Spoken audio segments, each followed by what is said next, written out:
দেশের ৬৩৯টি থানার মধ্যে এই পর্যন্ত ৫৩৮টিতে ফের কার্যক্রম শুরু হয়েছে। এ বিষয়ে জানাতে সিরাজগঞ্জ থেকে সরাসরি যুক্ত হচ্ছেন আমাদের স্থানীয় প্রতিনিধি শরীফুল ইসলাম ইন্না। ইন্না, সিরাজগঞ্জে তো প্রায় সবগুলো থানাতেই মনে হয় কার্যক্রম শুরু হয়েছে, তো পুলিশ সদস্যের উপস্থিতি কেমন দেখছেন এবং সার্বিক পরিস্থিতি কেমন দেখছেন আমাদেরকে জানাবেন।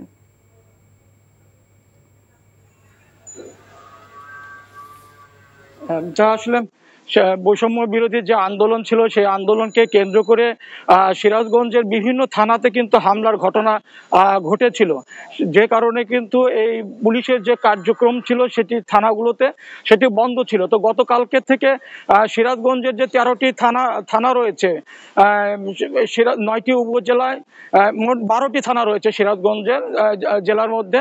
তো এই 12টি থানার কার্যক্রম গতকালকে থেকে শুরু হয়েছে। তো থানার যে পুলিশ যেগুলো দায়িত্বে ছিলেন তারা অনেকে এসেছেন, আর কিছু এখনো পর্যন্ত মানে এখানে এসে উপস্থিত হতে পারেনি, হয়তো আজকের মধ্যে তারা এখানে কর্মস্থলে যোগদান করবেন।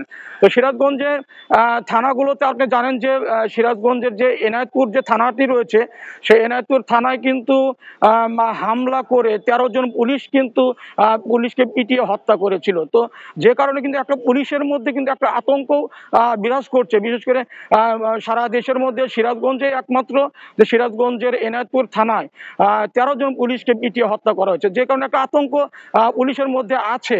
তো গতকালকে থেকে প্রশাসনের পক্ষ থেকে পুলিশদেরকে থানায় কর্মস্থলে যোগদান বারবার করে চেষ্টা করা হচ্ছে, বিভিন্নভাবে উদ্যোগ নেওয়া হচ্ছে এবং বিভিন্ন রাজনৈতিক দলের যে নেতারা রয়েছেন তাদের সঙ্গেও প্রশাসনের পক্ষ থেকে কথা বলেছেন। সেনাবাহিনী সার্বিক সহযোগিতা করছেন। এখানে যে বৈষম্য বিরোধী যে ছাত্র নেতা রয়েছেন তাদের সঙ্গে প্রশাসন পুলিশ সিরাজগঞ্জ পুলিশ সুপারের পক্ষ থেকে তাদের সঙ্গে আলোচনা করেছেন। তো সিরাজগঞ্জে 12টি থানা রয়েছে, এই 12টি থানাতে গতকালকে থেকে কার্যক্রম শুরু হয়েছে এবং সেবা প্রার্থী যারা রয়েছেন তাদেরকে এখন তারা কিন্তু এখানে থানাগুলোতে আসছেন। তো সিরাজগঞ্জের 12টি থানা কার্যক্রম শুরু হয়েছে। তো এই ছিল সিরাজগঞ্জ থেকে মিতা। সিরাজগঞ্জ থেকে জানছিলাম থানার কার্যক্রমের খবর।